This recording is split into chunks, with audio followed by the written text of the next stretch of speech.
ينفعنا وانفعنا بما علمتنا وزدنا علما. أما بعد، أحبابنا الكرام، الإخوة والأخوات، المعلمون والمعلمات، نسأل الله عز وجل أن يحفظكم أينما كنتم، وأن يجعل جميع أعمالنا وأعمالنا خالصة لوجهه الكريم، وأن يوفقنا وإياكم للعمل الصالح، إنه على ما يشاء قدير. مرحبا بكم في هذا اللقاء الثاني من دورتكم إدارة الحلقات، وتعلمنا أو نتعلم فيها ما هي أساليب التدريس، وما هي صفات المعلم الناجح، وكيف تكون الحلقة ناجحة، وكيف نضع خطة متميزة لحلقتنا إلى غير ذلك.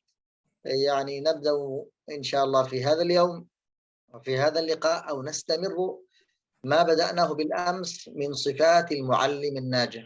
ونحن نركز على المعلم لأن المعلم أساس نجاح الحلقات، فإن كان المعلم جيدا بإذن الله الحلقات ستكون جيدة، الطلاب سيكونوا جيدون، المسجد سيكون جيد، المعهد سيكون جيد، المنهج سيكون جيد.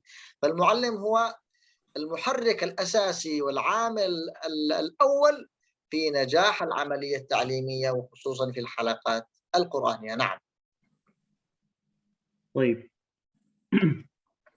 Setelah Syekh memuji Allah Subhanahu wa taala dan bersalat kepada Nabi sallallahu alaihi wasallam serta mendoakan kita semua, Syekh mengatakan selamat datang kembali kepada seluruh peserta di pertemuan kita, di pertemuan yang kedua dari daurah kita ini. Dan insya Allah dalam daurah ini kita akan mempelajari beberapa hal, di antaranya bagaimana kita mengatur halaqah, kemudian bagaimana sifat-sifat guru yang sukses, kemudian bagaimana halaqah yang sukses.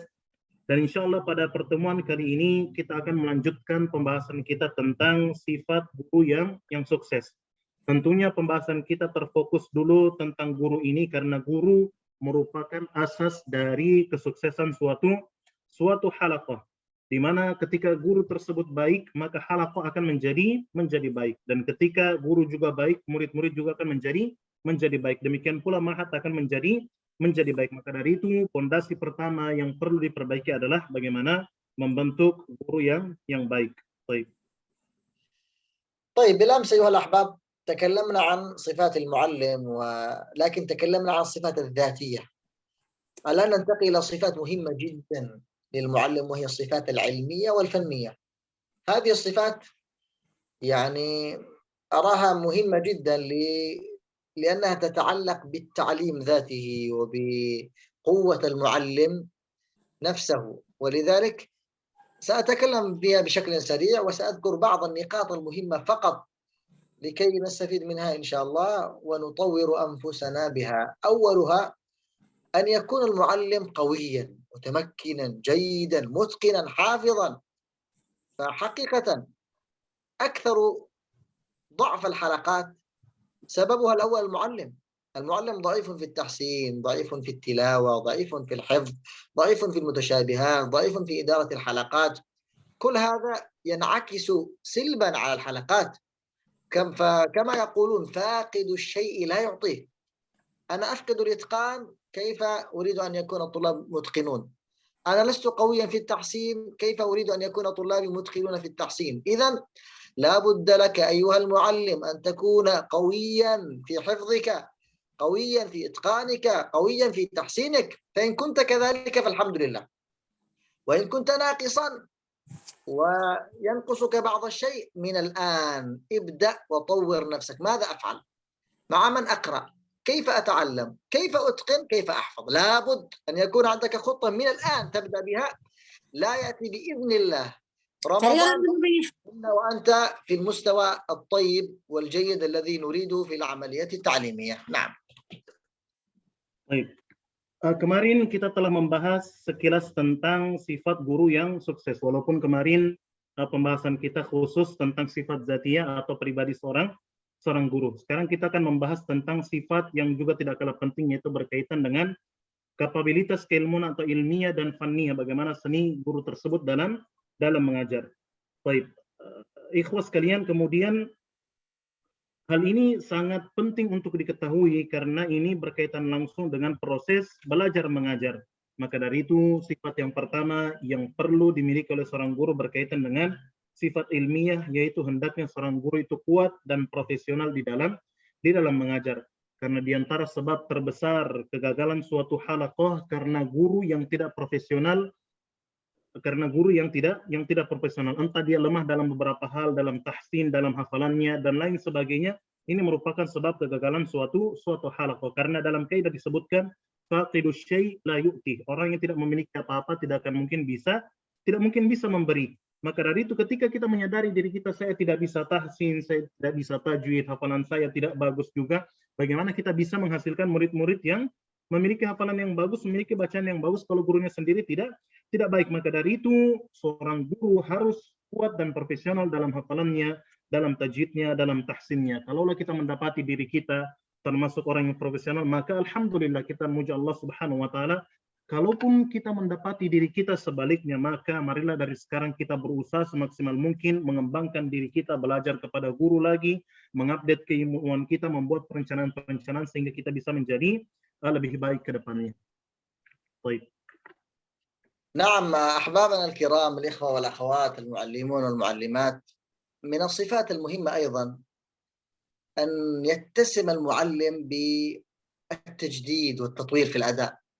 يعني لا يكون العام هذا والذي بعده وبعده وبعده. بعض المعلمين 5 سنوات أو 10 سنوات وما زال مستواه نفس المستوى وطريقته في التعليم سواء ومخرجات الطلاب ضعيفة، لا يفكر في التطوير ولا يفكر في التجديد وكيف يغير الأسلوب والمعاملة، مع أنه قد عاش مع التعليم فترة طويلة. إذن ينبغي عليك أيها المعلم أن يعني تجدد دائما، تجدد في طريقتك في التعليم، تجدد في تطويرك في دخول الحلقات وفي الخروج منها، في الأنشطة، في سعة الاطلاع. يعني لا تكتفي بما عندك، لا بد أن يكون العام المقبل أفضل من هذا العام. إذا كان عامك المقبل مثل هذا العام، كيف ستغير مستوى الحلقات إلى الأفضل؟ لا، أنت بنفسك اهتم بنفسك أيها المعلم، كيف يكون مستواك في كل عام أفضل وأفضل وأفضل. يعني لو أنت في هذا العام تتقن 5 أجزاء فقط، كيف يكون هدفك في العام المقبل؟ يكون إتقانك مثلا 15 أو 20 جزءا. كيف يكون في العام الذي بعده إتقان المصحف كله؟ كيف يكون خطتك في العام الذي بعده أخذ الإجازة بالسند؟ كيف يكون العام الذي بعده يعني أكتب كتابا وأقرأ في التجويد؟ إذن إلى غير ذلك لا بد أن يكون لك هدف واضح وطريقة تستطيع إن شاء الله أنك خلال 4-5 سنوات تصبح في المستوى المطلوب حتى تصل إلى مرحلة التميز أو مرحلة الإبداع أو مرحلة القيادة التي تعلمناها بالأمس. نعم. Baik. Kemudian poin berikutnya yang perlu dimiliki oleh seorang guru, hendaknya ia selalu memperbarui dan mengupdate pembelajarannya. Dalam artian seorang guru tidak monoton dengan kegiatan seperti itu terus-menerus. Dalam artian tahun ini seperti ini dan tahun depan juga seperti itu tanpa adanya update atau perkembangan dari segi pembelajaran. Dan ikhwas sekalian, ini penting untuk dilakukan untuk bisa menaikkan tingkatan atau kualitas dari halaqah yang kita bina. Tanpa adanya pembaharuan, tentunya halaqah tersebut akan begitu saja tanpa adanya peningkatan. Maka dari itu hendaknya seorang guru memiliki tujuan yang sangat jelas dalam setiap apa yang ia lakukan. Ia berharap bagaimana supaya tahun depan lebih baik daripada apa yang terjadi di tahun ini, sehingga dengan izin Allah Subhanahu wa taala ketika dia memperbarui dan mengupdate terus pembelajarannya, ia akan bisa naik ke tingkatan selanjutnya, tingkatan yang telah kita sebutkan kembali kemarin sampai kepada tingkatan qiyadah. Baik. طيب أيها الأحباب، من الصفات أيضا المهمة للمعلم أن يتمتع بالنشاط والحركة، لا يكون كسولا خمولا. بعض المعلمين للأسف تجده إذا دخل الحلقة يجعل الحلقة كلها تشعر بالنعاس والنوم، ويقول لماذا الطالب هذا ينام؟ لماذا هذا الطالب لا يسمع الكلام؟ لماذا هذا لا يراجع؟ السبب قد يكون أنت وأنت لا تدري. لابد أن يكون عندك الهمة والنشاط والحركة، تسمع لهذا ويقرأ هذا يأتي إليك وهذا يتقدم، هذا يقف، هذا أنت تذهب إلى هذا الطالب وترجع إلى الآخر. يعني اجعل الحلقة كخلية النحل، دائما في حركة، في نشاط. لا تجعل فقط الذي يقرأ عندك الطالب وأنت هكذا تستمع إليه وتشعر بالنعاس والنوم، لا تنظر إلى يمينا ولا إلى يسارا إلى فلان وفلان. فلا بد للمعلم أن يكون ذكيا فطنا، ينتبه لجميع الطلاب، عنده الحركة والنشاط. فكلما كان المعلم نشيطا عنده من الحماس، بإذن الله أن هذا سيعطي شيئا جميلا ودافعا قويا لحركة ونشاط وحماس الطلاب جميعا. نعم. Baik. Kemudian poin berikutnya yang perlu dimiliki oleh seorang guru, hendaknya senantiasa menikmati proses pembelajaran dan dia senantiasa semangat ketika menghadiri pembelajaran tersebut. Sebagian guru bermalas-malasan ketika memulai pembelajarannya sehingga membuat halaqah tersebut menjadi tidak berkembang. Banyak santri yang tidur, banyak santri yang tidak murajaah, banyak santri yang bermain-main. Bisa jadi di antara sebab hal tersebut terjadi karena kita sebagai seorang guru yang tidak aktif di dalam halaqah tersebut. Maka dari itu Syekh berpesan hendaknya kita menjadikan halaqah kita seperti kumpulan lebah, di mana di dalam halaqah tersebut banyak aktivitas yang terjadi sehingga tidak ada santri yang bermalas-malasan dan tidak ada santri yang tidur di halaqah. Dan ketika seorang guru memiliki semangat yang besar, memiliki pergerakan di dalam halaqahnya, ini juga akan membangkitkan semangat anak-anak yang ia ajar. طيب ننتقل مباشرة إلى الصفات الإدارية لأن الوقت يعني يمشي ويمضي سريعا وعندنا مواضيع كثيرة. فمن الصفات الآن التي ينبغي للمعلم أن يتعلمها وأن يدرسها الصفات الإدارية، وهذه مهمة. لماذا؟ لأن بعض المعلمين ما شاء الله تجده جيدا، عنده الصفات الذاتية، حسن المظهر والقوة والشخصية العامة، عنده إتقان، عنده تحسينه ممتاز، يعني ذكي نشيط، لكن في الإدارة ضعيف. ولذلك يعني إذا كانت إدارتك للحلقة ضعيفة سيكون مستوى الطلاب ليس جيد. ومن الصفات التي ينبغي للمعلم أو الصفات الإدارية التي ينبغي للمعلم أن يهتم بها كثيرا الثقة بالنفس والقدرة على تحمل مسؤولية. يعني لا تدخل إلى الحلقة وأنت ضعيف، تقول فلان هذا الطالب أقوى مني، فلان كذا، أنا يمكن أخطئ. لا، كن قويا. إذا كنت معلما في حلقة لا بد أن تكون قويا واثقا من نفسك أنك تستطيع أن تكون أستاذا مديرا في حلقتك قويا. فكلما رآك الطلاب أكثر ثقة وقوة بنفسك كلما ازدادوا يعني هيبة منك وقربا منك والاستفادة منك. نعم. Baik, kita melangkah ke poin selanjutnya tentang sifat idariyah. Sifat idariyah ini berkaitan bagaimana kita mengatur suatu halaqah.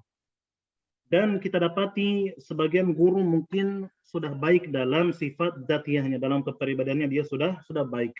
Dan juga mungkin dalam keilmuannya dia sudah profesional, sudah mutqin. Dan dia juga mungkin merupakan seorang guru yang rajin, akan tetapi dia sangat lemah dalam pengaturan halaqah. Maka ini juga akan menjadi masalah. Ketika seorang guru lemah dalam pengaturan halaqah, ini juga akan membuat halaqah itu tidak berhasil. Maka dari itu sifat idariyah juga, pengaturan halaqah ini perlu dimiliki oleh seorang guru.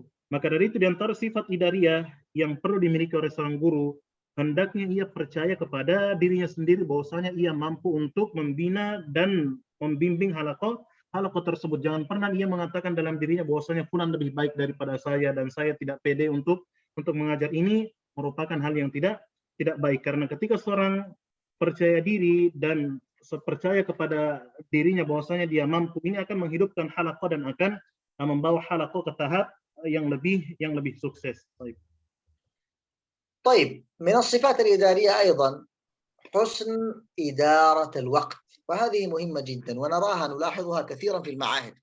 تجد مثلا في معهد واحد 4 أو 5 حلقات مثلا، الوقت للحلقات سواء وعدد الطلاب سواء.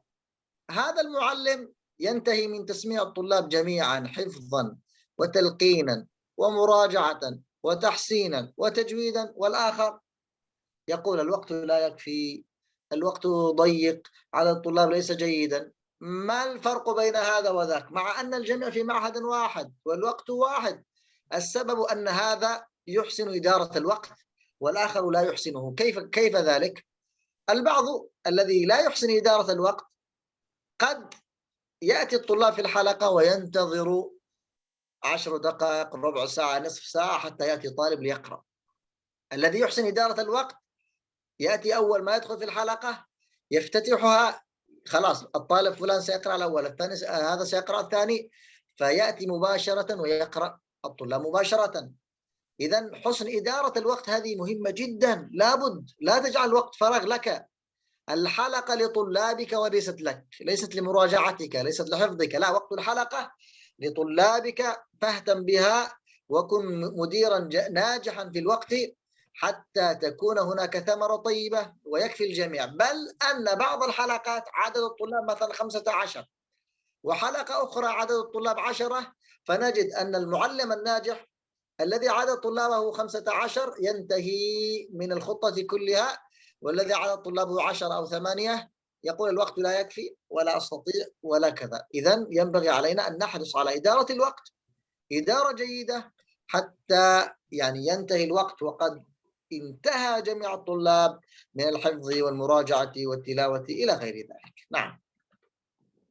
Baik. Di antara sifat berikutnya yang perlu dimiliki oleh seorang guru, hendaknya ia pandai dalam mengatur waktu, dan ini merupakan perkara yang sangat penting untuk diperhatikan. Dan terkadang kita dapati di dalam satu ma'had, di mana di ma'had tersebut ada 4 sampai dengan 5 halaqah dengan jumlah murid yang sama dan dengan waktu menghafal yang sama, akan tetapi kita dapati di antara halaqah tersebut ada yang berhasil. Di antara halaqah tersebut ada yang berhasil menerapkan hafalannya, ada yang berhasil menerapkan tahsinnya, tilawahnya, semua target atau khutbah dari ma'had tersebut dapat ia jalankan. Sementara halaqah yang lain, mereka beralasan waktu yang sempit atau murid yang bermalas-malasan. Ini merupakan sesuatu yang perlu dipertanyakan, padahal mereka berada di ma'had yang sama dengan jumlah murid yang sama dan dengan waktu yang sama. Mengapa ada halaqah yang bisa berhasil? Tentunya yang menjadi alasan yaitu seorang guru yang tidak pandai untuk mengatur waktu. Kita dapati sebagian guru ketika masuk halaqah, ia menunggu 10 sampai dengan 15 menit menanti sampai ada murid yang menyetor kepada guru tersebut. Padahal 10 sampai 15 menit waktu tersebut bisa ia gunakan untuk murid-murid yang mungkin ingin memperbaiki bacaannya. Maka dari itu hendaknya seorang guru memaksimalkan waktu halaqah dengan sebaik-baiknya. Jangan sampai ada kekosongan di dalam halaqah. Dan perlu antum ingat, waktu halaqah ini merupakan waktu untuk murid-murid antum, bukan waktu untuk antum. Jangan sampai antum menjadikan waktu halaqah antum sibuk dengan murajaah hafalan antum sibuk untuk belajar, padahal waktu ini bukan untuk antum. Waktu ini adalah waktu untuk murid-murid antum. Maka dari itu, ikhwas sekalian, kita dapati banyak halaqah yang sukses yang mungkin jumlah muridnya lebih banyak dibandingkan halaqah yang lain, akan tetapi karena seorang guru yang pandai mengatur waktu, ternyata dia lebih bisa berhasil walaupun dengan jumlah murid yang lebih banyak. Maka dari itu hendaknya kita bisa bersemangat untuk memperbaiki dan bagaimana kita mengatur waktu sehingga kita bisa mendapatkan manfaat yang banyak dari hal ini. طيب أيها الأحباب، من الصفات أيضا التخطيط وتحديد الأهداف. حلقة من غير تخطيط ومن غير هدف تمشي كما يقال هكذا إلى الأمام، لا يدري أين يتجه ولا يدري متى ينتهي ولا يدري كيف يضع خطة ناجحة. ولعلنا إن شاء الله نتكلم عن كيف تضع خطة لحلقتك، لعلنا في اللقاء القادم إن شاء الله. لكن أؤكد على هذه النقطة لأن بعض الحلقات أو كثير من الحلقات لا يوجد عندها هدف ولا يوجد عندها تخطيط. يعني في هذا الشهر الطالب سيحفظ 10 صفحات، لا بد أن يقسم المعلم وأن يكتبها كتابة. في يوم السبت الأحد الاثنين ثلاثة سيقرأ كذا وكذا وكذا وكذا وكذا وكذا وكذا. هذه الخطة التفصيلية وهذا تحديد الأهداف يجعل الأستاذ والطالب يمشون على طريق جيد. لكن ليس عندك هدف سيكون عندك مشكلة، لأنك ما تدري متى تبدأ ومن أين تنتهي وماذا سيقرأ فلان وماذا سيقرأ فلان. إذا التخطيط وتحديد الأهداف من الأشياء المهمة جدا. ولذلك نجد كثير ما شاء الله من الحلقات من عندها خطة واضحة، نجد خلال أو الانتهاء من الفصل أو من السنة كلها أو من الدراسة هذه الحلقة وهذا المعهد يصل إلى الهدف الذي يريده، لأنه قد وضعه مسبقا. أما من غير أهداف هذه يؤثر تأثيرا سلبا على الحلقات. نعم. Baik. Di antara sifat berikutnya yang perlu dimiliki orang seorang guru dalam mengajar, yaitu hendaknya ia memiliki perencanaan dan menetapkan target. Ketika seorang berjalan tanpa adanya perencanaan dan tanpa adanya target, ia tidak tahu dia akan berjalan ke arah mana. Ketika dia tidak memiliki tujuan, dia juga tidak tahu kapan akan selesai dan apa target yang akan ia kejar. Misalnya dalam bulan ini seorang guru menargetkan bahwasanya murid-murid harus menghafalkan 10 halaman. Ini harus diperjelas. Misalnya dalam 1 bulan mereka akan menghafal 10 halaman. Hari ini apa yang akan mereka hafalkan, besok apa yang akan mereka hafalkan, pekan ini apa yang mereka hafalkan, semuanya harus jelas, sehingga ketika seorang guru dan murid memiliki tujuan, maka guru dan murid ini akan berjalan di atas jalan yang benar. Sebaliknya ketika seorang berjalan tanpa adanya perencanaan, tanpa adanya target, semuanya akan berada dalam kebingungan karena mereka tidak tahu apa yang mereka kejar. Maka dari itu sekalian yang dirahmati dan dimuliakan Allah Subhanahu wa taala, di antara hal yang penting ketika seorang memiliki perencanaan, maka target tahunan maupun target semester atau target bulanan akan bisa ia kejar ketika ia memiliki perencanaan yang baik. طيب من الصفات الإدارية أيضا ولعلنا نختتم بها إجادة عملية التقييم والتقويم. ما هذا؟ أنا وضعت خطة الآن، الحمد لله الخطة موجودة، الهدف موجود، لكن لا يوجد متابعة. هنا فشل. إذا عندي خطة، عندي هدف، الآن أقوم بعملية التقييم، يعني خلال آخر الشهر مثلا نحن خطتنا أن يحفظ الطالب 10 صفحات. أقيم هذا، كم حفظ 10 صفحات؟ الحمد لله. حفظ 5 صفحات، لماذا؟ هذا ما يسمى الآن التقويم، أي إصلاح الأخطاء. ما سبب عدم وصول الطالب إلى الخطة؟ لماذا هذا الطالب أنقص 2 صفحات أو 3؟ لماذا كانت مراجعته ضعيفة؟ لماذا كذا كذا كذا؟ أبدأ أعرف ما هو الأسباب: ضعف الطالب، غياب الطالب، عدم إتقانه، عدم الاهتمام، عدم الحماس من المعلم، عدم كذا وكذا وكذا. أعرف ما هي الأخطاء ثم أبدأ بإصلاحها للشهر القادم، وهكذا. التقييم المستمر والتقويم هذا يصلح الحلقة ويزيد من تطويرها حتى تصل إلى مرحلة متقدمة في التميز. نعم. Baik. Di antara poin berikutnya yang perlu dimiliki oleh seorang guru juga untuk menjadi guru yang berhasil, hendaknya ia senantiasa memiliki penilaian dan controlling yang jelas, dan dia tidak membiarkan halaku berjalan begitu saja. Contohnya ketika kita tadi telah memiliki tujuan yang jelas bahwasanya seorang murid dalam 1 bulan harus menghafal 10 halaman dalam 1 bulan. Ketika 1 bulan telah berlalu, kita perlu mengevaluasi hal tersebut. Apakah ada murid-murid yang berhasil? Maka alhamdulillah. Kalau ada yang menghafal cuma setengahnya, saya cuma 5 halaman, maka di sini peran takim tadi, bagaimana kita memperbaiki kesalahan tersebut. Kita mencari apa kesalahannya, kenapa murid ini tidak mencapai targetnya, kenapa dia sangat lama dalam murojaah.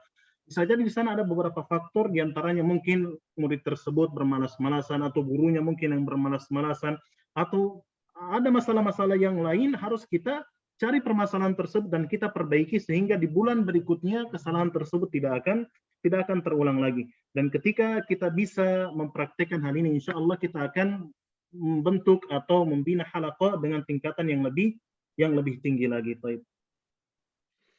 طيب أخيرا أقول للمعلم من الصفات للمعلم، أقول له بنجاحك نجاح الحلقات. احرص أن تكون عندك صفات ذاتية، أن تكون متقنا متمكنا في نفسك، أن تكون إدارتك للحلقات جيدة، أن تكون قوية الشخصية. وخلاصة الأمر كله عليك أن تبذل الوسع ما استطعت.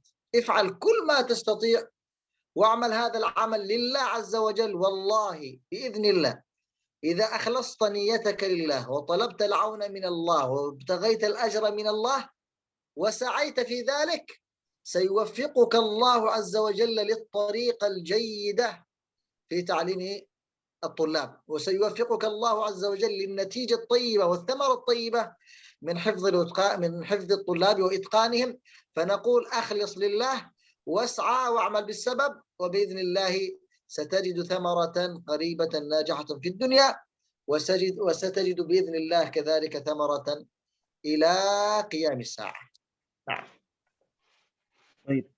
Terakhir, Syekh mengatakan pesan yang sangat penting untuk kita semua sebagai seorang guru, bahwasanya kesuksesan kita merupakan penunjang dari suksesnya suatu halaqah.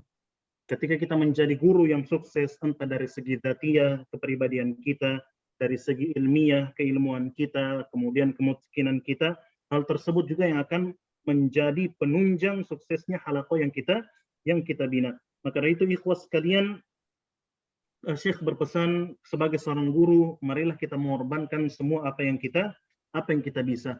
Kita berusaha semaksimal mungkin untuk mengupgrade diri kita sehingga kita bisa menjadi seorang pribadi yang lebih baik, dan jangan lupa untuk mengikhlaskan semua apa yang kita lakukan hanya untuk Allah Subhanahu wa taala, hanya untuk mendapatkan pahala dari Allah Subhanahu wa taala. Dan ingat, ketika kita ikhlas dengan apa yang telah kita lakukan, Allah Subhanahu wa taala akan memberikan kita taufik kepada jalan yang benar. Allah Subhanahu wa taala akan memberikan kita taufik untuk bisa mendapatkan hasil yang terbaik. Dan Syekh berpesan, ikhlaskan niat antum dan tempuhlah berbagai macam sebab, insyaallah Allah Subhanahu wa taala akan memberikan berbagai macam kemudahan buat antum, dan antum akan bisa membina dan mengeluarkan halaqah yang memiliki kualitas yang lebih baik, insyaallah. Baik.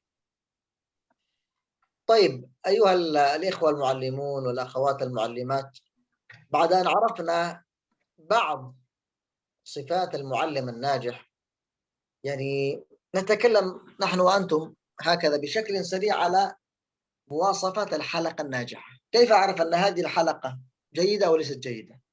كيف أعرف أن هذه الحلقة تمشي على الطريق الصحيح أو ليس على الطريق الصحيح؟ كيف أعرف أن هذه الحلقة سيكون في المستقبل لها أثر أو لن يكون كذلك؟ يعني نحن سنذكر بعض الأشياء، وهناك أشياء كثيرة، لكن نذكر أهم شيء فيها. أولا، حتى تعرف أن هذه الحلقة جيدة لا بد أن يكون المعلم الجيد المنضبط الإيجابي موجود، ولذلك رجعنا وعدنا إلى المعلم. إذا أردت أن تعرف أن هذه حلقة متميزة، انظر للمعلم فيها، كيف انضباطه، كيف إيجابياته، كيف همته، كيف تعليمه، كيف وكيف وكيف. إذا كان المعلم جيدا بإذن الله أن هذه الحلقة تكون جيدة. Baik. Setelah kita mengetahui bagaimana sifat guru yang berhasil, poin berikutnya yang ingin kita ketahui yaitu bagaimana sifat halaqah yang sukses. Bagaimana kita mengetahui apakah halaqah ini sukses atau tidak? Bagaimana kita mengetahui apakah halaqah ini berjalan di atas jalan yang benar? Maka ada beberapa hal yang perlu kita perhatikan terkait sifat atau ciri-ciri halaqah yang sukses. Poin yang pertama kembali lagi kepada guru. Bagaimana kita mengetahui halaqah tersebut sukses atau tidak? Kita lihat kepada gurunya. Kalau gurunya baik, disiplin, maka halaqah tersebut pasti merupakan halaqah yang berhasil. Kita lihat bagaimana kedisiplinan guru tersebut, bagaimana dia dalam pengajarannya. Ketika guru tersebut baik, pasti halaqah yang dia bina juga akan menjadi baik. Baik.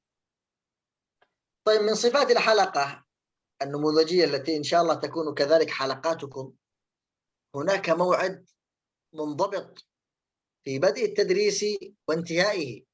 لا تكون حلقة من أراد أن يدخل فليدخل ومن أراد أن يخرج فليخرج، لا نعرف متى الحلقة، في الصباح، في الظهر، في الليل. لا، هناك وقت منضبط من الساعة 6 إلى الساعة 7 الحلقة الأولى. لا بد المعلم الطلاب جميعا قبل الساعة 6 في الحلقات، في الساعة 7 تماما، وما بعدها ينصرفون، قبلها لا يجوز. هكذا موجود حلقة بعد العصر من الساعة كذا إلى الساعة كذا. إذا أردنا أن نعرف أن هذه الحلقة ممتازة نجد الانضباط، لأن الانضباط في الحلقات يدل على الهمة ويدل على الرغبة ويدل على أن هذه الحلقة تمشي وفق نظام وخطة يعني جيدة، ولذلك سيكون لها أثرا كبيرا في يعني تسميع جميع الطلاب والانتهاء من الحفظ والمراجعة إلى غير ذلك. نعم.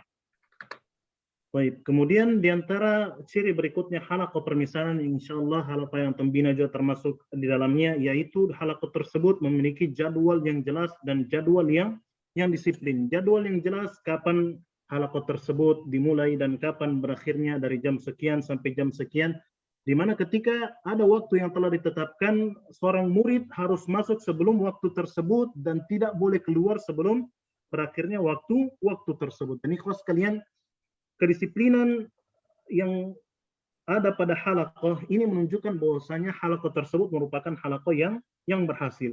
Kedisiplinan yang terdapat pada suatu halaqah ini menunjukkan bahwasanya halaqah tersebut memiliki himmah, memiliki semangat yang tinggi dan memiliki atau berjalan di atas apa yang telah ditetapkan oleh suatu ma'had. Dan ikhwas sekalian, halaqah yang memiliki kedisiplinan dia akan memiliki pengaruh yang sangat besar di dalam perkembangan suatu ma'had. Baik.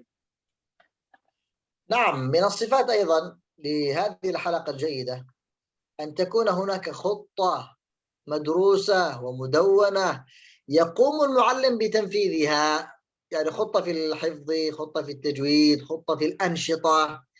إذا وجد للمعهد ولهذه الحلقة خطة، المعلم مباشرة يمشي ويمضي على هذه الخطة. يعني خطة الطالب أن يقرأ كل يوم صفحة زيادة، أن يقرأ مراجعة في اليوم 5 صفحات، أن يكون هناك درس في التجويد، درس واحد صغير يعني أو في الأسبوع درسا واحدا، أن يكون هناك نشاط واحد في الأسبوع. إذن الخطة هذه الموجودة الواضحة يجعل الطالب والمعلم يمضي عليها، والذي يمضي ويمشي على هذه الخطة بإذن الله ستكون حلقة جيدة. لكن تخيل أن بعض المعاهد، بعض الحلقات، هذه الحلقة لها خطة، وهذا المعلم يمشي في طريق آخر، وهذا يقرر طلابه بطريقة أخرى، وهذا كذا. إذا المعهد ليس مرتبا، ليست هناك خطة موحدة، ليس هناك طريقة موحدة، فبالغالب يكون يعني نتيجة الطلاب في الأخير ضعيفة وليست جيدة. نعم. Baik. Kemudian poin berikutnya yang perlu kita perhatikan untuk mengetahui suatu halaqah merupakan halaqah yang berhasil atau tidak, bahwasanya halaqah tersebut memiliki perencanaan yang jelas, yang dimana semua guru berusaha untuk bisa menjalankan perencanaan tersebut. Contohnya, setiap murid dibebankan untuk menghafal sekian halaman, kemudian dibebankan untuk muraja 5 halaman, kemudian membaca Al-Quran 2,5 halaman dalam sehari. Semua perencanaan tersebut dibuat dengan jelas. Dan ketika suatu halaqah memiliki perencanaan yang jelas, maka guru dan murid akan selalu berusaha untuk berjalan di atas perencanaan tersebut. Sebaliknya, ketika halaqah tidak memiliki perencanaan yang jelas, akan terjadi sesuatu yang tidak kita inginkan. Semuanya akan berjalan dengan tidak tertib. Dan setiap murid maupun guru akan berjalan semaunya. Dan pada akhirnya, hasil yang diinginkan tidak akan pernah bisa tercapai, dan bahkan mungkin akan menghasilkan sesuatu yang buruk ketika suatu halaqah tidak memiliki perencanaan yang jelas. طيب، لكن هنا أريد أن أنبه إلى شيء مهم جدا، وهو أن بعض المعلمين يقول معهدنا لا يوجد فيه خطة وندخل ونخرج كذا. لا، نقول له اتق الله في هذه الحلقة. وإن لم يكن في المعهد خطة واضحة، وإن لم يكن في المعهد طريقة واضحة لكي تمشي عليها، لا بد لك أيها المعلم أن تكون مجتهدا في ذلك، وأن تضع خطتك أو خطة يناسب طلابك على وفق يعني ترتيب المعهد. تعرف أن المعهد مثلا الطالب يحفظ فيه في السنة كلها 5 أجزاء، كيف أضع خطة جيدة بنفسي إذا لا يكون من مدير المعهد أو مدير التحفيظ؟ هذه الخطة أنت بنفسك ضع خطة واضحة جيدة تمضي عليها أنت وطلابك، تتفقون على هذه الخطة، في السنة كذا، في الشهر سيكون كذا، في الأسبوع يكون كذا، في كل يوم كذا. إذا عندك الخطة بإذن الله سيزداد حماس الطلاب. لكن لا تقل المعهد لا يوجد خطة، الإدارة لا تعطي خطة، إذا أنا أمضي وأمشي وألعب كما أريد. لا، هذه أمانة في عنقك، اعمل ما استطعت، اتق الله في هذه الحلقة، وستجد إن شاء الله ثمرة على قدر جهدك ومشقتك وتعبك إن شاء الله. نعم. Baik. Kemudian berikutnya, Syekh mengingatkan kepada kita semua, mungkin sebagian dari kita beralasan bahwasanya ma'had tempat kita mengajar tidak memiliki perencanaan yang jelas. Maka Syekh berpesan, ittaqillah, bertakwalah antum semua kepada Allah Subhanahu wa taala.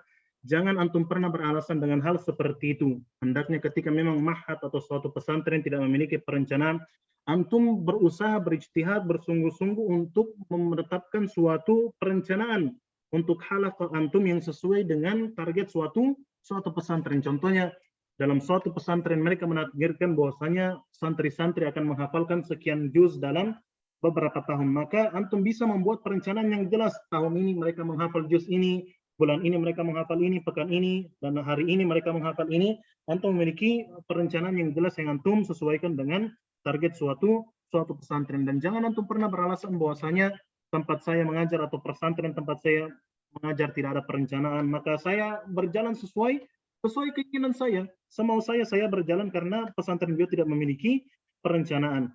Dan ikhwas sekalian, ketika antum mampu meletakkan atau membuat perencanaan yang jelas ini, yang bagus, yang sesuai, dan antum sepakati dengan murid-murid antum akan memanen buah yang manis dari perjuangan antum tersebut, dan antum akan mendapatkan hasil yang antum inginkan.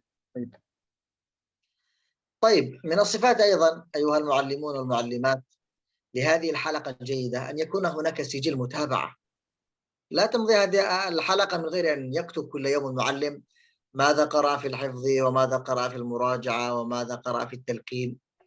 يعني الحلقة التي ليس لديها سجل لا يكون فيها محاسبة، ولا يكون فيها متابعة، ولا يكون فيها تقييم، ولا يكون فيها تقويم. لا بد أن يكون عندك في المعهد سجل للطلاب. فإن لم يكن هناك سجل لا بأس، اجعل لك أيها المعلم دفترا خاصا بك وبحلقتك، وتكتب اسم الطالب، ثم يوم السبت، يوم الأحد، يوم الاثنين، يوم الثلاثاء، اليوم، ثم مثلا الحفظ، التلقين، المراجعة. اكتب بنفسك هذا كل يوم، ثم اجعل محاسبة في كل أسبوع، ثم محاسبة في كل شهر، ثم التقويم الشهري، يعني اختبار آخر الشهر. إذا أنت بنفسك أيها المعلم تستطيع أن تكون حلقتك جيدة بين الحلقات جميعا الموجودة، لأن عندك خطة، عندك سجل، عندك متابعة، عندك اهتمام ذاتي بنفسك. لا تنتظر إلى أن يأتي المسؤول ويقول لماذا لم تفعل كذا، لماذا لم تكتب كذا. لا، اجعل مراقبة ذاتية بنفسك. ستجد إن شاء الله أن الحلقة تمضي على خطة مدروسة ونظام ممتاز، وستكون هذه الحلقة نموذجا لبقية الحلقات في معهدك وفي غير معهدك. نعم. Baik. Kemudian di antara perkara yang penting juga yang menjadi penunjang kesuksesan suatu halaqah, hendaknya setiap halaqah memiliki buku controlling, di mana dalam buku tersebut semua hal yang terjadi dalam halaqah tersebut tercatatkan dengan rapi. Apa yang dibaca oleh santri hari ini, apa yang mereka hafalkan, apa yang mereka murojaah, semuanya tercatat rapi di dalam controlling tersebut. Karena ketika tidak ada controlling, maka kita tidak akan bisa melakukan evaluasi. Apa yang kita evaluasi kalau kita tidak memiliki catatan? Kemudian kalau kita mendapati misalnya dalam pesantren atau tempat kita mengajar tidak ada disediakan controlling khusus untuk mengontrol kegiatan setiap santri, maka antum sebagai guru bisa mengkhususkan suatu buku catatan di mana di buku tersebut antum mencatatkan setiap apa yang telah dilakukan di dalam halaqah tersebut, sehingga antum bisa mengevaluasi setiap pekan atau bahkan di tiap akhir bulan antum mengevaluasi apa yang telah antum lakukan dan murid-murid antum lakukan di dalam halaqah tersebut. Dan jangan menunggu sampai penanggung jawab nanti bergerak dan mau sadar dengan hal ini. Antum perlu kreatif dan melakukannya sendiri. Dan ketika antum bisa berjalan, mungkin antum akan menjadi percontohan bagi halaqah yang lain, dan mungkin juga menjadi percontohan bagi mahat-mahat yang lain. Baik. طيب، من الصفات أيضا للحلقة القرآنية، طبعا هناك صفات كثيرة، لكن أنا أذكر الأشياء المهمة جدا فيها. كيف نعرف أن هذه الحلقة جيدة؟ الحلقة هذه تؤدي الواجبات المطلوبة يوميا من قبل المعلم ومن قبل الطلاب. يعني إذا رأينا أن كل يوم خطتنا مثلا صفحة في الزيادة، جميع الطلاب يقرأ صفحة. خطتنا في المراجعة 5 صفحات، جميع الطلاب يقرأ 5 صفحات. خطتنا التلقين موجود لليوم الثاني، جميع الطلاب يقرأ التلقين. خطتنا درس في الأسبوع أو درسين في التجويد، موجود هذا الدرس موجود، لكن بالشكل المطلوب، ليس تحصيل حاصل. يعني الزيادة موجود نعم، لكن ليس متقنا، لا، هذا ليس إتقانا. لا بد أن تؤدى الواجبات المطلوبة على الوجه المطلوب، إتقانا وحفظا وقوة وترتيبا. إذا رأينا أن هذه الحلقة تمضي أو تمشي كل يوم على هذه الخطة بالشكل المطلوب، إذا هذه الحلقة إن شاء الله حلقة جيدة ونموذجية، وسيكون إن شاء الله آخر العام نرى لها ثمرة طيبة، تلاوة ممتازة، حفظا متقنا، مراجعة جيدة إلى غير ذلك. نعم. Baik. Kemudian berikutnya di antara sifat halaqah yang sukses tentunya banyak sekali sifat-sifat yang penting, tetapi pada kesempatan kali ini kita hanya akan menyebutkan yang penting-pentingnya saja. Baik, kemudian sifat berikutnya yaitu halaqah yang sukses adalah halaqah yang senantiasa melaksanakan tugas hariannya sesuai dengan yang telah ditetapkan. Setiap guru maupun semua murid melaksanakan tugas harian tersebut. Contohnya ketika ada target hafalan sekian halaman. Baik. Ketika ada target menghafal sekian halaman, maka murid-murid juga akan menghafalkan sesuai dengan target tersebut. Ketika ada target murojaah sekian halaman, mereka juga akan menghafal. Ketika ada pelajaran tajwid misalnya 2 kali dalam sepekan, seorang guru juga harus melaksanakan tugas tersebut sebagaimana yang telah ditetapkan. Ketika seluruh guru maupun murid-murid melaksanakan apa yang telah dibebankan kepada mereka dengan benar sesuai dengan apa yang telah ditetapkan, maka kita akan mendapati hasil yang baik nanti di akhir tahun. Kita mendapati murid-murid kita membaca dengan bacaan yang baik, dengan hafalan yang baik. Semua ini merupakan buah dari amanah mereka dalam melaksanakan tugas yang telah diembankan kepada mereka semua. نعم أيها الإخوة والأخوات، في ختام هذا اللقاء الثاني أود أن أوجه رسالة يعني لي ولكم جميعا. العدد الآن تقريبا أكثر من 150 يعني الحاضرون، 150 معلم ومعلمة. هذا عدد ليس بالسهل. بإذن الله هذا العدد لو أصلح نفسه من الآن وبدأ يهتم بنفسه وبتعليمه وبإتقانه ويطبق هذه الصفات الذاتية والصفات العلمية والصفات الإدارية ويلتزم بصفات الحلقة الناجحة، وغيرنا نحن الموجودون فقط من هذه الطريقة وأصبحت حلقاتنا جيدة، بإذن الله أن هذا المعلم الواحد يستطيع أن يؤثر ويعلم يعني معلمون كثر.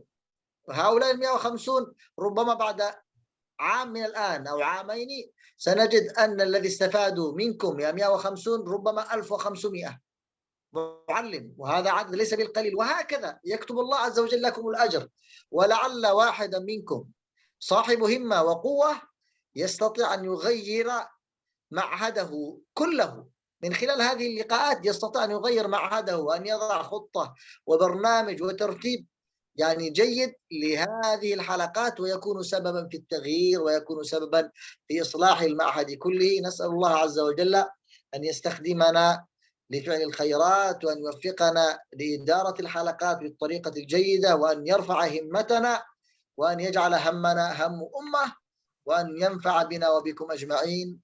وننتهي هذا اللقاء. إذا يوجد أي سؤال تفضلوا. بارك الله في الجميع. Baik.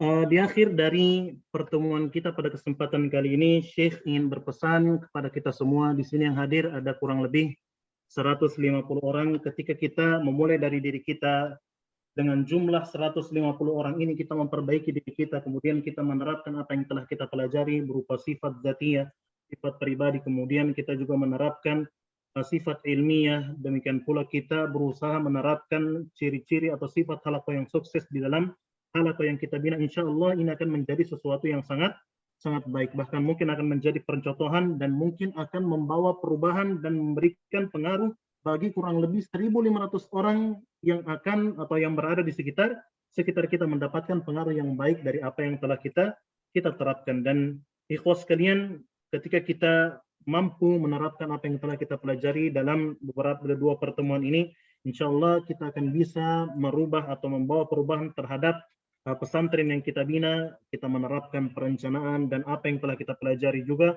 ini juga akan menjadi sebab adanya perubahan maupun perbaikan yang terjadi di dalam pondok yang kita bina. Baik, ini saja yang bisa kita bahas pada kesempatan yang singkat ini. Baik, kalau ada pertanyaan kita persilahkan. Baik, yang mau bertanya secara langsung kami ingatkan lagi, langsung berbahasa Arab ya.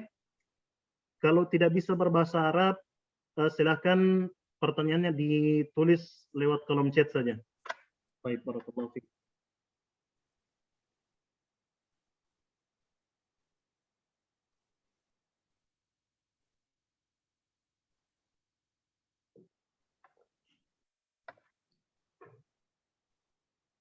طيب السؤال الأول شيخنا، ما هو موقف المعلم نحو الطالب الذي توقف عن الدراسة بسبب أنه يغضب على المعلم، لأن المعلم دائما يكتب على السبورة وهو لا يستطيع أن يقرأ من السبورة، ولذلك توقف عن الدراسة ويغضب على المعلم.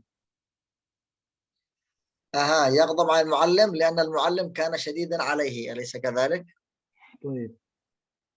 قد يكون كذلك، يعني أحد الأسباب. فنقول ظاهرة تسرب الطلاب وخروجهم لها أسباب كثيرة، منها ربما عدم الفهم، ربما أسلوب المعلم قد يكون شديدا على الطالب قليلا، ربما أنه يقول أنت لا تفهم، أنت كل يوم أتكلم معك، لماذا أنت غبي، لماذا أنت كذا. فأرجو أن نغير الأسلوب في التعليم، يعني هناك أسلوب انتقاء واختيار، أو ماذا نقول، معرفة السلبيات فقط، لماذا لا نأخذ الإيجابيات؟ وهذا شيء مهم ربما نتكلم به في اللقاء القادم. خذ إيجابية هذا الطالب، أنت ما شاء الله مجتهد معنا في الحلقة، أنت الآن يعني في الفصل التركيز موجود، لكن عندك قليلا في الحفظ، ربما لو أنك كررت مرتين وثلاث وأربع ستكون متقنا، ستكون ممتازا، ستكون كذا. إذا التحفيز أحد الأسباب. الإنسان والمعلم يفعل ما يستطيع لإصلاح هذا الطالب، لكن إذا فعلت وحاولت وغيرت وما زال الطالب كما هو، تقول إنك لا تهدي من أحببت ولكن الله يهدي من يشاء.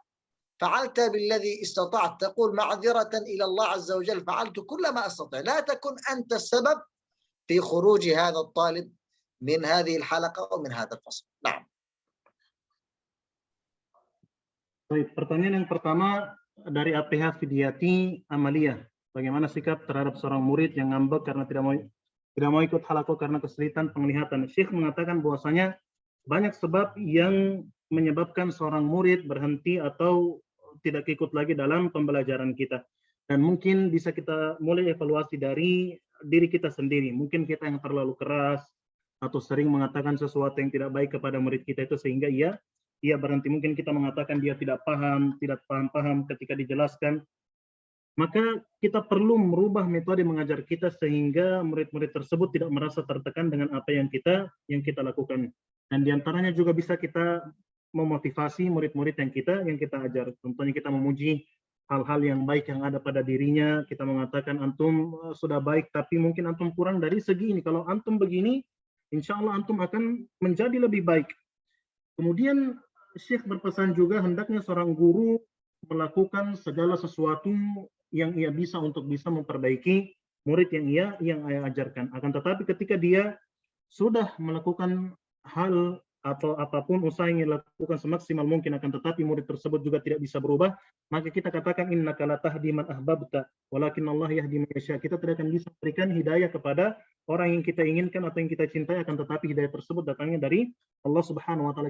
Kita katakan bahwasanya kita telah memaksimalkan usaha kita dan memang dia yang tidak bisa berubah, dan jangan salahkan kepada diri kita dengan mengatakan bahwasanya kita merupakan sebab orang tersebut keluar atau berhenti dari halaqah yang kita bina. Itu jawaban secara umum dari Syekh. Baik. Yang mau bertanya secara langsung ada dengan bahasa Arab?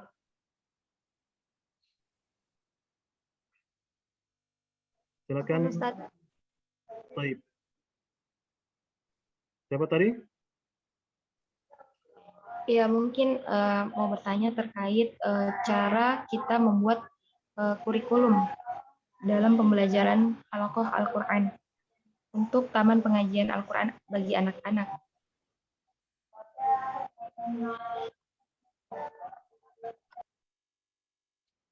Baik. Syekhna, as-sual at-tali بالنسبة للخطة المناسبة للأطفال، يعني ما رأيكم الخطة المناسبة للأطفال؟ للأطفال. لا، الخطة هذه تختلف يا أستاذنا من معهد إلى آخر. ما هي خطة المعهد؟ هل الأطفال مثلا عندهم حلقة تحفيظ فقط أو هناك لهم مواد أخرى؟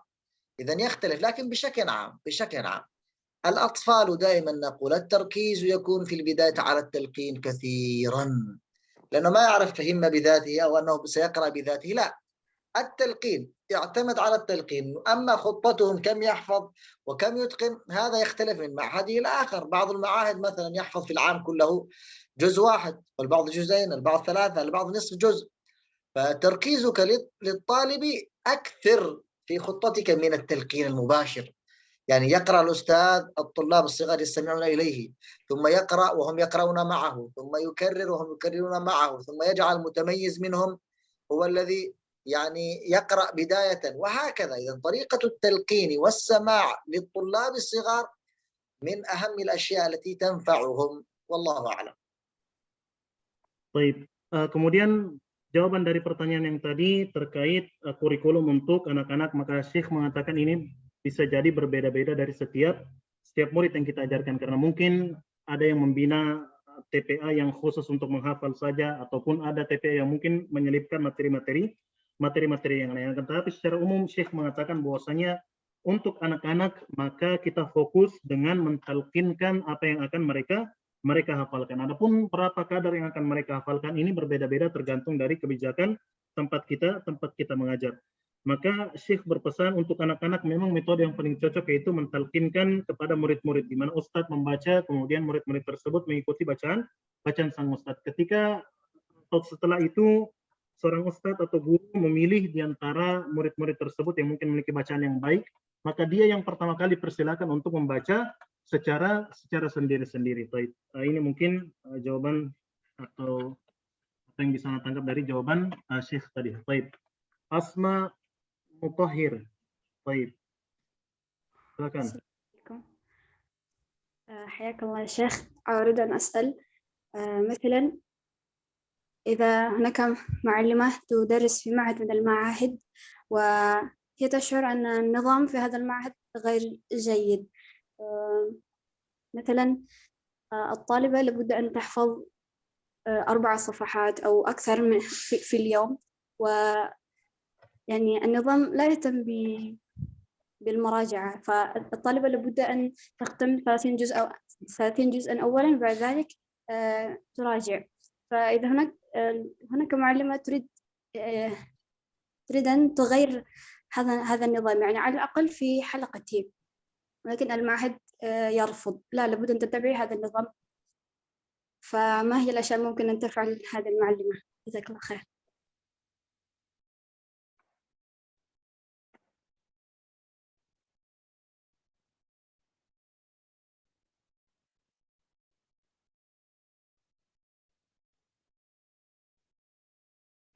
Syekhna?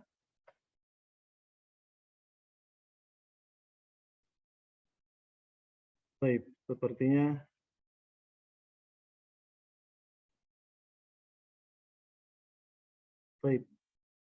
sepertinya jaringan beliau bermasalah. Oh ya, aku Ustaz. Ya, Masya Allah. Rekamannya ini kasih kamu.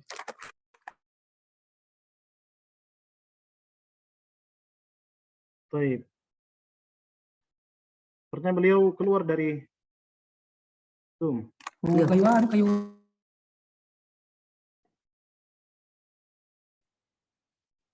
Siapa yang bertanya tadi disimpan saja dulu pertanyaannya. Insya Allah kalau Syekh masuk bisa ditanyakan kembali. Sepertinya jaringan beliau bermasalah. Sekarang sudah mendekati waktu asar di tempat kami. Bagaimana moderator? Ustaz.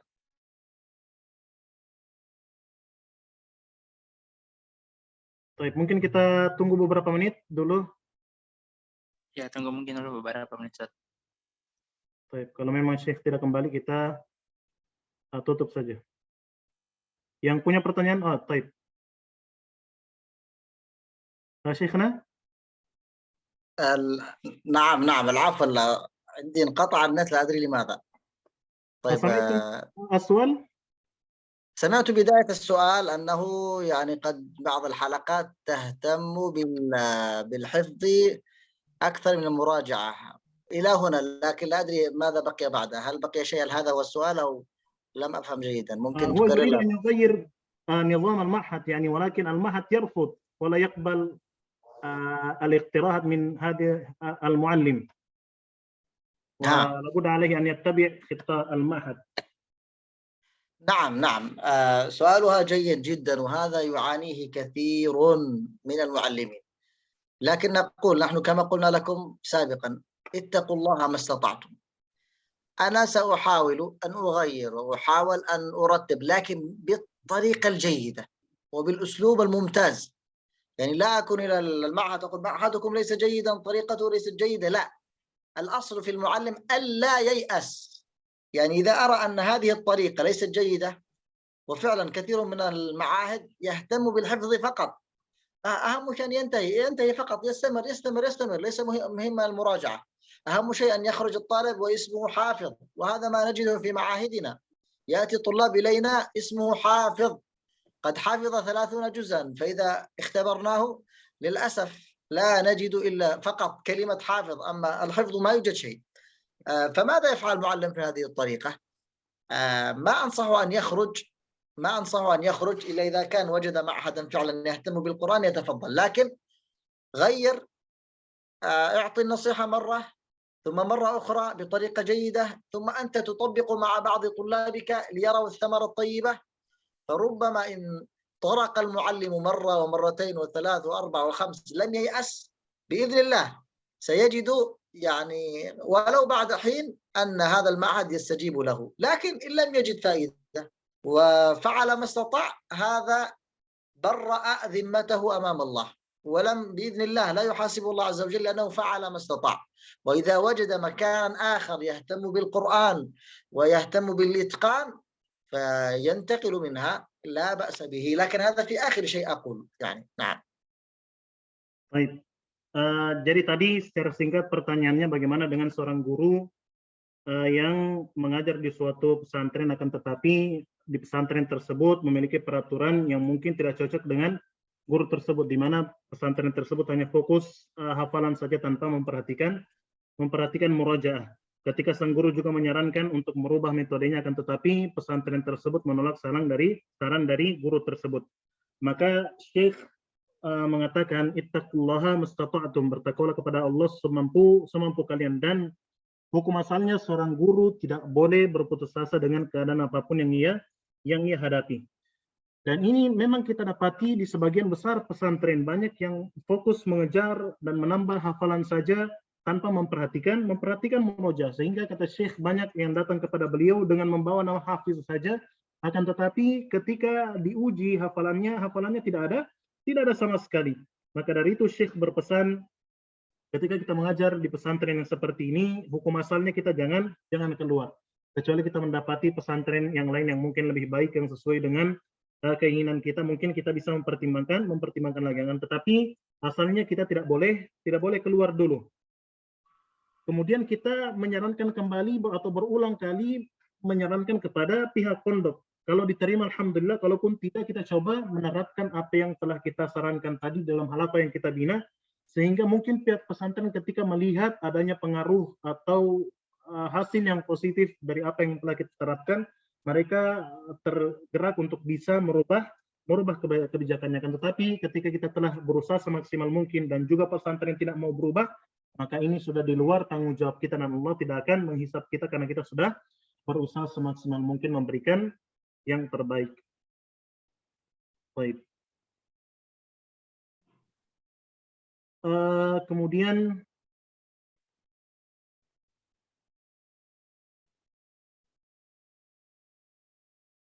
kita angkat satu pertanyaan terakhir. Sekali lagi bagi ikhwah sekalian yang mungkin pertanyaannya belum terjawab, bisa antum simpan, kemudian antum tanyakan di pertemuan terakhir khusus tanya jawab. Kalaupun belum terjawab juga, antum bisa japri ke panitia, nanti anak teruskan langsung ke Syekh, dan insya Allah antum akan mendapatkan jawaban dari setiap apa yang antum tanyakan nanti. Baik. Anak pilih pertanyaan mungkin yang agak lebih spesifik. Baik.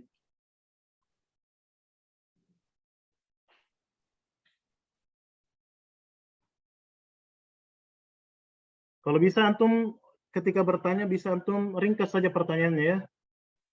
Langsung kepada intinya saja supaya kita mudah juga untuk menyampaikan pertanyaan antum kepada Syekh. Baik. Apa Hajir, kita persilakan. Pertanyaan terakhir ya, untuk yang lain mungkin kita akan jawab di pertemuan yang lain. Baik, fadhal. يا شكرا على هذه الفرصة يا شيخنا. أولا نشكر شيخنا على هذه المحاضرة والعلوم. يا بارك الله فيكم. سؤالي يا شيخنا، هل يجوز للطالب أو للتلميذ أن يحفظ القرآن لكن قراءته لم يكن جيد، يعني ما زال يتتأتأ في قراءة لكن يريد أن يحفظ ممكن بوسيلة التلقين، أو ما رأيكم يا شيخ من هذا؟ جزاه الله خيرا شيخ. طيب بارك الله فيك.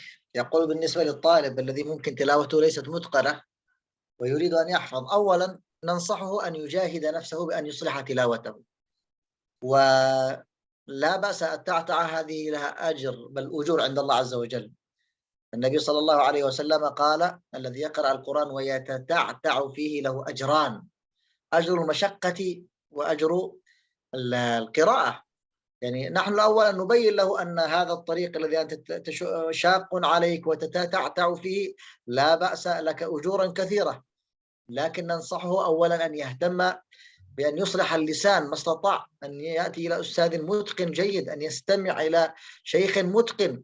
فإذا فعل هذه الطريقة وحاول وجاهد نفسه بإذن الله سيجد تغييرا ولو قليلا. يعني ليس مهما أن يتقن كل شيء حتى يستمر، مع أن هذا هو الأفضل، لكن التغيير يكون بالتدرج.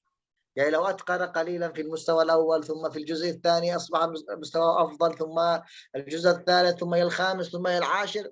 يعني التلاوة مع الاستقامة والاستمرار بإذن الله أنها تصلح وتكون جيدة إذا كان المعلم جيدا. ولذلك ينبغي على المعلم أن يحرص وأن يحث وأن يحض طلابه على الإتقان أولا، على التحسين أولا، على التلاوة أولا، ثم الاستقامة والاستمرار في الزيادة. نعم، أحسن الله إليكم. Baik, soal yang terakhir tadi terkait bagaimana kita menghadapi seorang murid yang mungkin bacaannya masih terbata-bata, kan tetapi ia ingin menghafal Al-Quran. Maka Syekh menjawab bahwasanya yang pertama kita lakukan adalah kita menasihati dulu murid tersebut untuk memperbaiki bacaannya. Akan tetapi kita tidak membuat dia berputus asa. Kita katakan kepadanya bahwasanya walaupun antum membaca terbata-bata, antum akan tetap mendapatkan 2 pahala, sebagaimana hadis Nabi bahwasanya yang terbata-bata membaca Al-Quran akan mendapatkan 2 pahala, yaitu pahala usahanya dan pahalanya untuk membaca Al-Quran. Kemudian kita nasihatkan juga kepada dia untuk mendengarkan murattal dari syekh yang mutqin, sehingga dia akan mendapati perubahan, walaupun mungkin perubahannya sedikit demi sedikit, akan tetapi jangan kita hentikan semangat murid tersebut yang ingin menghafal. Walaupun mungkin akan ada perubahan sedikit demi sedikit, akan tetapi ini lebih baik daripada ia berhenti menghafal. Mungkin di juz yang pertama ia akan membaca dengan terbata-bata, akan tetapi mungkin ketika dia mendengarkan dari syekh yang mutqin, maka akan ada perubahan di juz-juz yang selanjutnya. Di sini peran guru sangat besar, bagaimana dia harus, atau seorang guru harus senantiasa bersemangat dan memotivasi murid-muridnya untuk senantiasa memperbaiki bacaan mereka sembari mereka melanjutkan hafalan Al-Quran mereka. Baik. Ini saja mungkin yang bisa kita tanyakan atau bisa kita jawab pada kesempatan kali ini. Semoga dapat bermanfaat bagi kita semua. Baik, kami kembalikan kepada moderator. Alhamdulillah, itulah beberapa materi yang sempat kita terima pada siang hari ini. Sebagaimana harapan kita tadi, semoga apa yang kita dapat bisa kita amalkan, bisa kita terima dengan baik, dan orang lain bisa mendapat kebaikan dari kita juga sebagai wasilahnya.